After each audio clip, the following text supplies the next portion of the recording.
오늘 잠언 2장은 지혜가 우리에게 가져다 주는 유익에 대해서 설명하고 있습니다. 특별히 오늘 결론도 났지만 이 땅에서 악인은 또 간사한 자는 그 발을 디딜 수 없을 정도로 지혜가, 특별히 하나님의 말씀이, 진리가 이 모든 것을 일하신다라고 분명하게 결론 짓고 있습니다.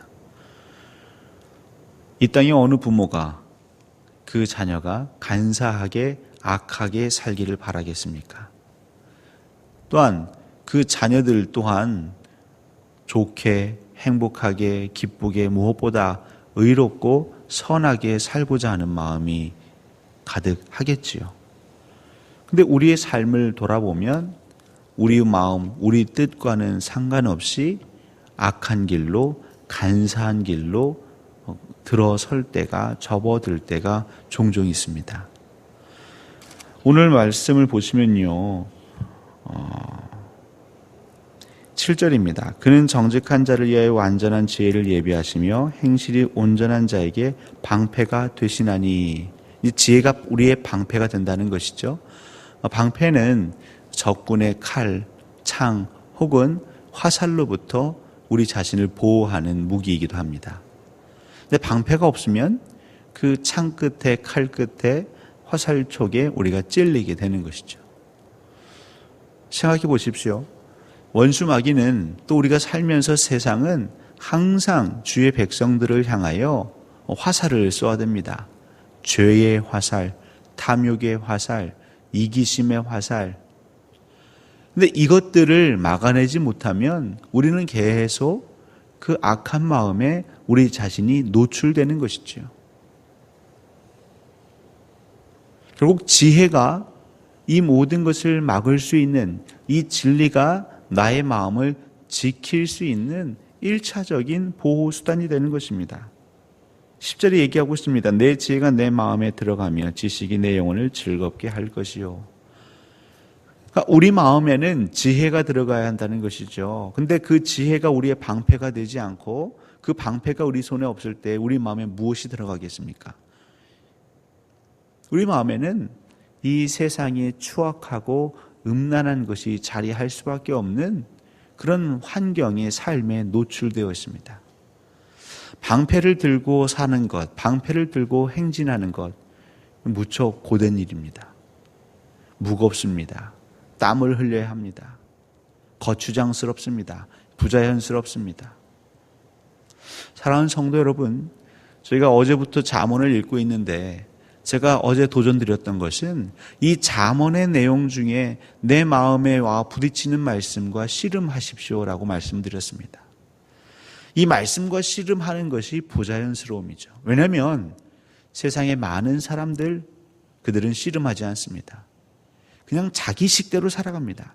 내가 편한 대로 살아갑니다. 내가 익숙한 대로 살아갑니다. 심지어는 내가 익숙한 삶에 하나님의 말씀을 가져와서 그 말씀을 변형시키거나 내 입맛에 맞도록 해석을 해버립니다. 우리가 말하는 아전인수죠. 말씀을 아전인수로 해석하는 이들이 얼마나 많습니까? 말씀을 아전인수로 해석한 한국 교회 역사가 얼마나 깊습니까? 여러분도 잘 알고 계시는 기복신앙이 대표적인 것이죠. 하나님은 잘 믿으면 복 주십니다. 근데 문제는 그 복은 신령한 복, 하늘의 복이지 우리가 이 세상에 방패가 없는 그 마음을 그 원수마귀의 화살에 찔려 오염된 사람들이 바라는 그 복과는 질적인 차이가 있는 것이죠. 세상 사람들이 바라는 잘됨, 만사형통이 그것이 성경이 말하는 복이라면 우리 가운데 질병에 걸린 자들, 우리 자녀들이 실패하고 내 삶의 자리가 계속해서 실패로 치달을 때에 우리의 마음의 신앙은 어디를 향할 수 있겠습니까? 문제는 이 방패를 들고 사는 삶을 끝까지 살아내셔야 합니다. 오늘 지혜를 구하는 데 있어서 어떤 비유를 이 잠언 2장에서는 하고 있냐면 너희들이 은금을 구하는 것처럼 지혜를 구하라 이렇게 말하고 있죠. 오늘날로 말하면 이 땅에 사는 사람들이 돈 버는 것처럼 그 정도로 지혜를 구하라고 하고 있습니다. 여러분 청년들이 또 여러분들의 젊은 시절 생각해 보십시오. 없는 형편에 집 한 칸 마련해 보겠다고 또 노후 마련해 보겠다고 허리띠 졸라매며 적금 부어가며 그렇게 집장만 하셨죠. 여러분 그때 생각해 보십시오. 정신이 없습니다. 희생할 건 희생해야 합니다. 먹고 싶은 거 다 먹고 쓰고 싶은 거 다 쓰고 어떻게 모으셨습니까? 은금을 구하는 것처럼 여러분들이 지금까지 살아오셨던 그 이 땅에 경제 활동한 것 이상으로 지혜를 구하면 하나님께서 그 지혜를 깨닫게 해주신다 말씀하십니다. 제가 이 대목을 보고 많이 회개했죠. 말씀을 구한다고 말씀을 묵상한다고는 했지만 곁다리로 취미생활로 그냥 아침에 잠깐 묵상하고 큐티하고 그리고 나는 그냥 내 하루에 원래 살아왔던 삶을 살고 근데 그렇게 해서 말씀을 깨달아진다라고 하신 게 아니라 너희들이 은금을 구하는 것처럼 여러분 우리가 살면서 얼마나 많이 이 경제적인 문제에 매여 있습니까?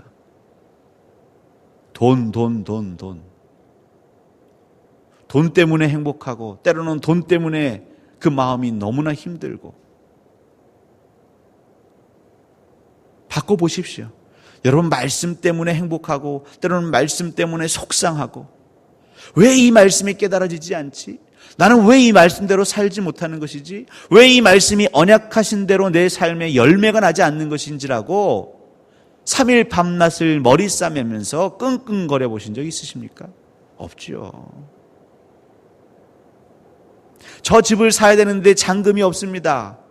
내 사업체를 운행해야 되는데 운영 자금이 없습니다. 여기저기 내가 아는 지인들한테 비굴한 말까지 해가면서 돈 좀 빌려주세요. 돈 좀 빌려주세요. 우린 그렇게는 할지언정 이 말씀을 깨달았기 위해서 하나님의 영의 양식을 먹기 위해서 말씀과 동행하기 위해서 여러분 비굴해지신 적 있으십니까?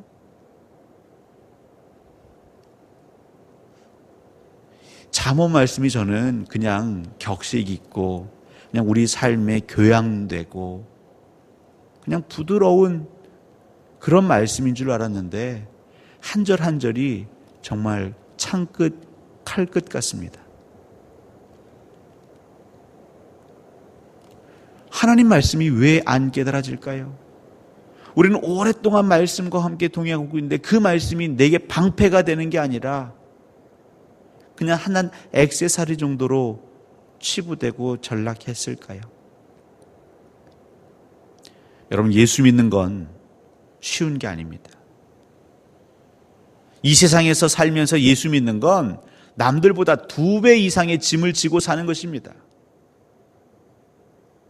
편안하게 신앙생활 하려고 한다면 여러분 그건 예수 그리스도의 십자가를 지는 삶이 아닙니다. 오늘 하루 또 이 말씀을 씨름하며 사십시오. 은금을 구하듯 여러분들이 정말 성실하게 지금도 살고 계시고 살으셨던 그때를 생각해 보시며 말씀과 그렇게 씨름하라 성경은 우리에게 촉구하고 있습니다. 그럴 때 그 지혜를 깨닫게 될 것이고 그 지혜가 우리의 방패가 될 것이며 우리를 악한 자의 길에서 건져내 의로운 지혜로운 자의 삶으로 그 반열로 올려놓을 것이다. 사랑하는 성도 여러분, 물론 이게 쉽지 않습니다. 그래서 우리는 이 분명한 목적을 놓고 기도하는 것입니다. 우리 사람의 힘으로 이 지혜가 깨달아질 수 있다면 우린 굳이 기도할 필요가 없지요. 하나님 다 알고 계십니다. 물론 잠언 말씀에 이렇게 기록해 놓으셨지만 하지만 너의 힘으로는 온전히 감당할 수 없다는 것을 하나님 알고 계십니다. 사랑하는 성도 여러분, 하나님, 제가 말씀과 씨름하게 하옵소서. 은금을 구하듯 내 삶을 던져 말씀을 깨닫기 원합니다. 제 젊은 시절 또 지금도 하루하루 일용할 양식을 위해 땀 흘리는 것 이상으로 이 말씀이 아니면 전 살 수 없습니다. 이 말씀이 내게 방패가 되지 아니하시면 지금도 적군의 화살에 찔릴 수밖에 없고 내 마음을 뺏길 수밖에 없고 내 마음이 더러워지고 오염될 수밖에 없는 저는 연약한 자입니다. 그렇게 기도하시며 오늘도 여러분의 마음을 지키시고 정말 생명과도 같은 말씀, 우리의 삶을 뒤바꿀 수 있는 말씀, 우리의 영이 살아나고 하나님의 나라를 세워갈 수 있는 그 기초속되는 말씀을 여러분께서 사모하시는 하루 되시기를 우리 주 예수 그리스도의 이름으로 간절히 축원합니다.